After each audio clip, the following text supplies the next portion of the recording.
And then we move on to Asher and the oil that never runs out. And then the west wall gives us something entirely unexpected after the dark blue of Dan and the weapons of Gad. We have Asher's peaceful window. Chagall painted it in dark gray-green, my wife's favorite color probably. Close to it, right? I don't know. The color of the olive tree. Not the battle-worn colors of Gad, not the threatening darkness of Dan, the deep, quiet green of the olive grove.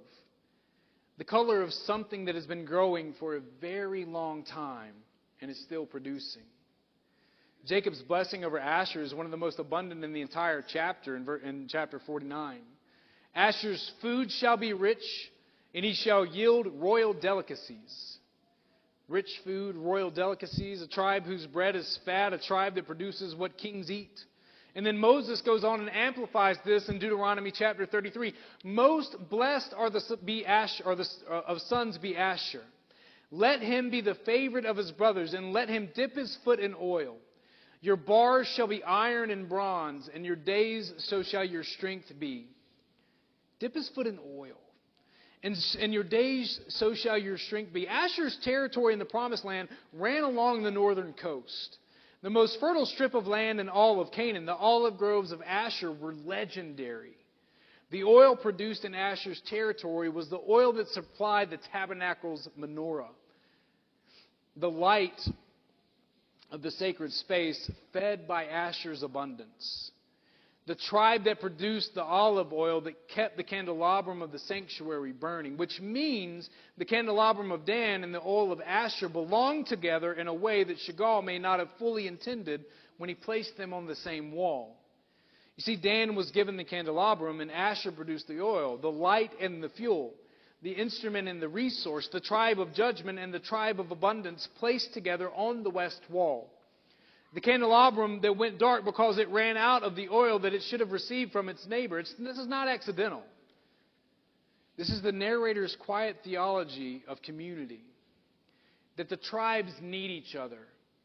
The judge needs the oil. The candelabrum needs the abundance. Dan's light going out was not only Dan's failure, but it was also the failure of the community to be what Asher's oil was designed to enable. We fail to catch what Moses says, as your days, so shall your strength be. This is one of the most quietly extraordinary promises in the entire Old Testament. Not that the strength will be great. Not that the abundance will be overwhelming, but that it will be proportional. As your days. However long the days are, however hard the days become, so shall your strength be. The provision matches the need here. The oil is always enough for the lamp. The bread is always royal for the one who receives it. The strength is always sufficient for the day that requires it. This is the theology behind manna. The provision that arrives daily, not stored up, not accumulated, given for the day in the measure of the day that it requires. Asher's oil is the daily sufficiency of a God who gives exactly what the moment needs. Not less, not dramatically more, but enough. Always enough. And as your days, so shall your strength be. Asher's territory also produced something the New Testament will connect to the most significant anointing in history. Luke 2, when Jesus is brought to the temple as an infant, the prophetess Anna appears. And she's from the tribe of Asher. The woman who first publicly proclaims that the infant Jesus as the one who will bring redemption to Jerusalem is a daughter of Asher. The tribe of oil and abundance and royal delicacies produces the prophetess who anoints the moment of the Messiah's presentation with her proclamation. The gray green of Asher's olive tree reaches all the way to the temple in Jerusalem, where an old woman sees the child and begins to speak of him to all who are waiting for the redemption of Jerusalem. The oil of Asher finally reached the lamp.